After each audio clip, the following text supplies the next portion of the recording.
throughout the records, except both teams are having outstanding seasons, coming in ranked in the top 25. Looking forward to this one. This is Austin, Texas, and Darrell K. Royal Stadium, home of the Texas Longhorns. As we'll see the number 2 team in the country, the Texas A&M Aggies, taking on the 16th ranked team, the Texas Longhorns. EA Sports College Football, Chris Fowler, joined as always by Kirk Herbstreit. Kirk, let's get right to the action.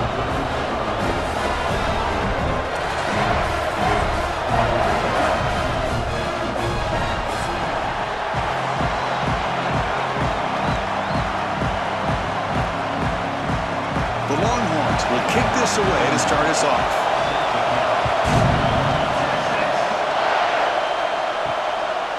Bringing it out, it's Owens. He'll be tackled at the 17. Strong job by the coverage team. So Texas A&M's offense making their way on the field today. Well, the last meeting in this great rivalry was historic. First time as SEC rivals. First time they played since 2011.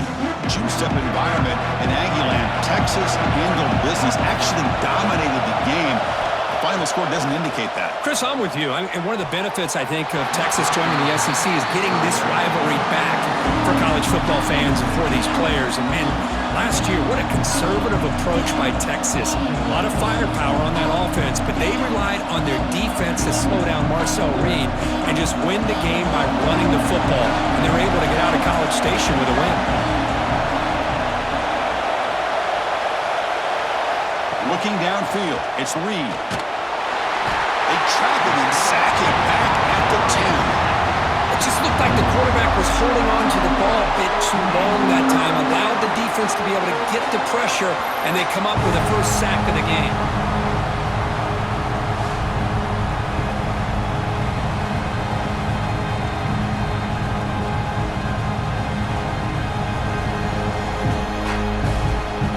So here comes 3rd and long, trying to overcome that sack. This is going to be really difficult. Looking to throw it on 3rd and very long. Looking for his big tight end. Finds a receiver in the middle of the field. It's a nice gain. Will move the football up to the 27. That's exactly what you want to see here from this offense. A big 3rd down conversion. Offensive line did their job, giving a quarterback enough time. Great read, good execution, throws the ball accurately. And now you got some momentum going here on this opening drive. Handoff in a single back formation. He'll lose a few yardage. That's going to be the final play of the first. So, Kirk, we reached the end of one. So far, a defensive stalemate here in the early stats illustrating the story.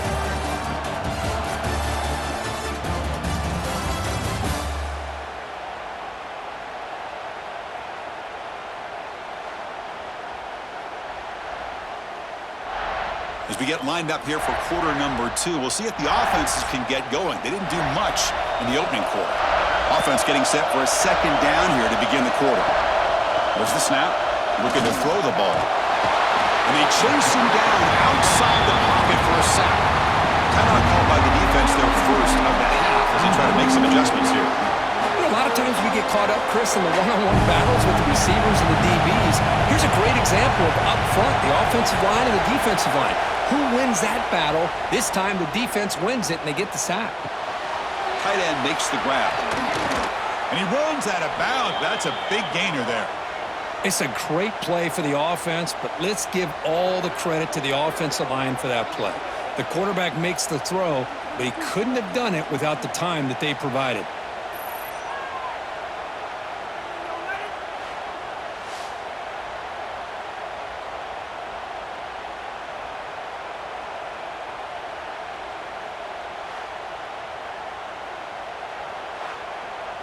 Texas A&M getting set with a 1st and 10 now. To throw, it's Reed. Here's a throw underneath the tight end. And the offense will now quickly spend a timeout. Well, this is what coaches love to see. A quarterback with the ability to read the defense properly and then just get it to the open man. Sometimes it sounds simple, but it's tough to execute. This time we have good recognition by the quarterback. Then he gets it down to the tight end. You can see what he can do after the catch. The offense will call a timeout. That's their 2nd of the half.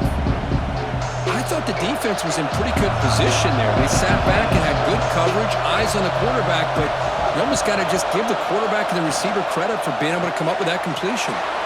Quick throw caught on the left side. Heads out of bounds after a solid gain.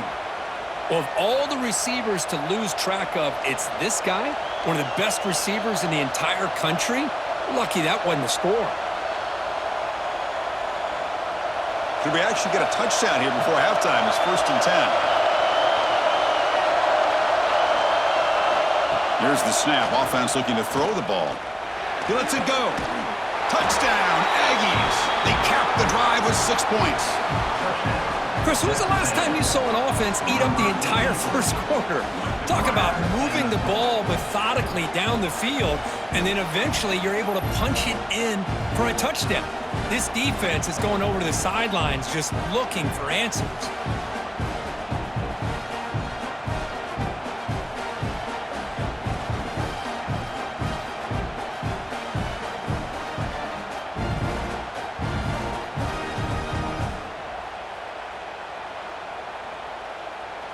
So they'll try to add to the lead now with a PAT.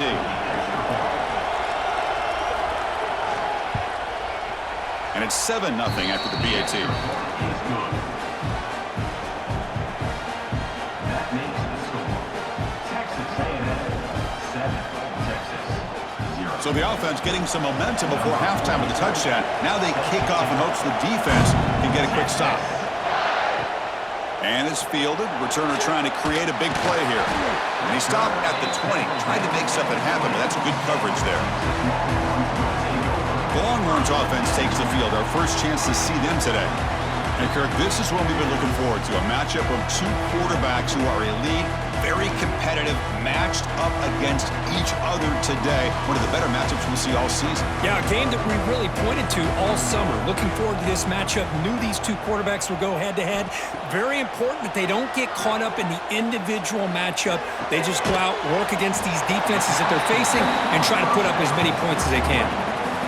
And they get some positive yards here, but just from sitting up here looking down, Chris, I kind of have a sense that they wanted a little bit more on that play. Time running down, just one play left here in the half. Dropping back, it's Manning. Quick catch over the middle. And they get him down in what will be the final play of this first half.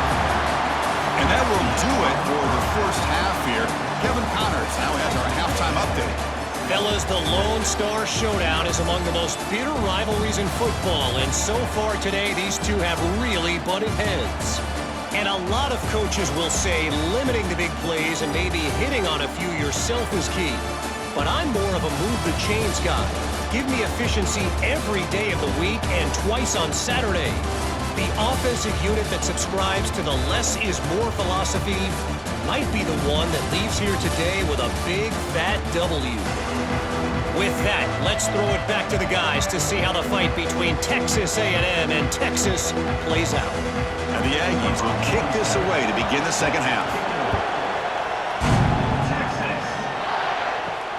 Fields it just outside the goal line. He'll be tackled at the 18. That's good coverage there. Offense out there for the first play of this drive from the 18. We get the second half started with the running play. Got the first down and still motoring. Making people miss. They finally get him down, but a big play for 46. Well, the big fella's Kirk flowing to the right there. The defense just has no answer. It's a huge gain. Yeah, and what a patience there by the running back, just allowing those blocks to be set up there off to the right, and then once he saw the crease in the defense, accelerates through that hole to show you what kind of speed he has for a big gain and a first down.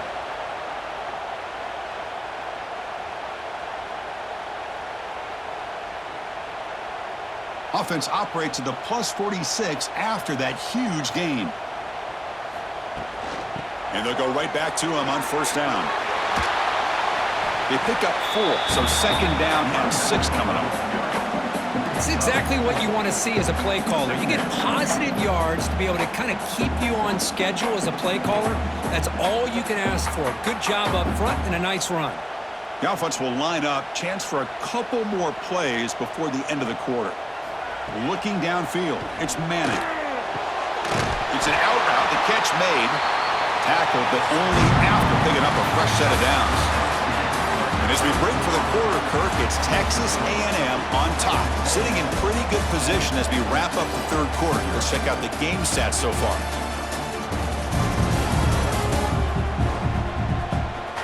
One quarter to go. Let's see if this sets up as a classic finish. So here we go. First play of the quarter. The offense has a first down. They'll run it out of the shotgun. Defense stops him, but that's a solid gain. Hat on a hat up front. Good job of opening up the holes. Anytime you can get positive yards on first down, that's a win.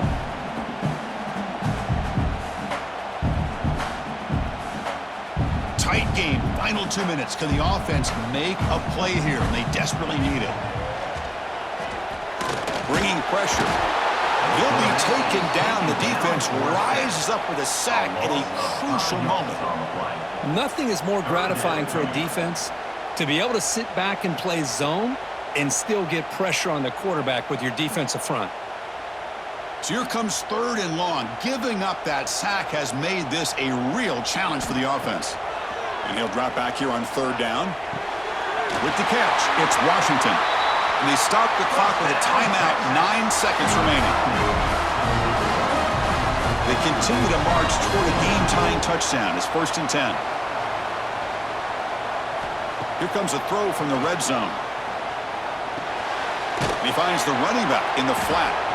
And a timeout is taken. Just 3 seconds left. Time for one last play. Pass complete. It's 2nd down now. And the quarterback drops back looking for an open man. Bites into the end zone. Touchdown, Texas. They get a touchdown as time expires. What a performance by this offense to come through in the clutch. This whole crowd seems to be breathing a sigh of relief. They can tie it here with the extra point or roll the dice and go for the win. So tied up after regulation, we go to overtime. Remember, in college football, it's dueling possessions. In the second overtime, if we get there, you have to go for 2 points if you score a touchdown. And the third overtime, Kirk, just becomes a series of 2-point tries. And I know that's your favorite. See if we can get to that third series in these overtimes. I love extra football, so I'm looking forward to this. Let's see who's going to win it.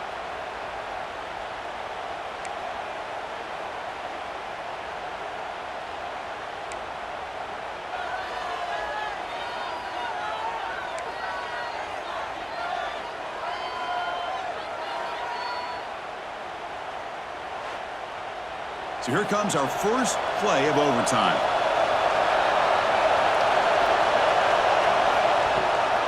On the shotgun, it's a handoff. And he's able to find some running room. Nice pickup. I like that you trust your running back and you're still trying to run the football. You got to be careful. You get into overtime, this defense is thinking not just stop this runner, but try to rip that ball out as well. And the crowd coming to life here, trying to help this defense down in the red zone. And here's the handoff. Slams right into a wall. They got him for a loss. Well, they run it right into a blitz. That linebacker was coming downhill, Kirk. Man, what a time to call that blitz here by the defensive coordinator. You're right. He shoots right through that A-gap. Really, the back had nowhere to go. By the time he got the ball in his hands, the linebacker's right in his face. So here comes a crucial 3rd and short. This offense does not want to have to settle for a field goal attempt here in overtime. Throws it to the right. Pass caught. Can he get in? They stop him at the 4, but it sets up this offense with a 1st and goal. Well, it's 3rd down. The defense knows he's going to get the ball. You still can't stop the quarterback finding this receiver to be able to pick up another 1st down for this offense. So the offense will set up 1st and goal here in this first overtime. They'll try to run it in on 1st and goal. Going absolutely nowhere. That would be a loss of the play. I love that this defense is still fighting and still attacking. They're defending a 1st and goal play, and instead of just laying down and letting the offense score, no. They're not backing down. They get penetration, come up with a tackle for a loss. So off the loss, it's 2nd and goal from the 7. Here's the handoff, testing the middle.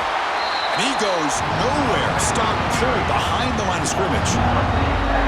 And they get stopped here on second down. It's going to bring up a 3rd and goal situation. And from this far back out, wouldn't be surprised to see them go through the air. Just don't want the quarterback to take a sack here. Make sure he gets the ball out of his hands quickly. So we're set up now for the biggest 3rd down attempt all game. Can the offense punch it in here in overtime? And the play goes nowhere. Picked up about a yard, but it'll be 4th down. Boy, this has been tough to watch. So disappointing. They just can't punch it in. They're that close on 3rd down, and the offensive line gets dominated at the line of scrimmage, and you tackle behind the line. Oh, my gosh. Chris, the question is, are they going to go for it here on 4th down, or are they just going to take the points? It's up and good. He's got the field goal to put him up 3 here in overtime. Well, they almost put a touchdown on the board, but instead they come away with 3 points. So they line out now knowing a touchdown wins the football game. You need a field goal at least to force another overtime. Caught over the middle. It's Moore. And he's in there. Touchdown to win this game in overtime. Wow. This guy can do it all. We've seen him go behind coverage and make plays downfield. We can see him catch the ball underneath, just like this. And when he catches a football, he is so dangerous after the catch. This one leads him into the end zone for the 6 points. Well, the experts will say, Kirk, this was an upset, but it felt like a really even matchup. 2 quality teams battling right down to the end. I enjoyed it. Yeah, what a game. This is really what you love about college football. Good against good. Find out who ends up having the upper hand at the end of the day. This is a great victory for this ball club. Let's see what they do after this win. And that's going to wrap it up. For Kirk Herbstreit, I'm Chris Fowler. This has been another presentation of EA Sports College Football.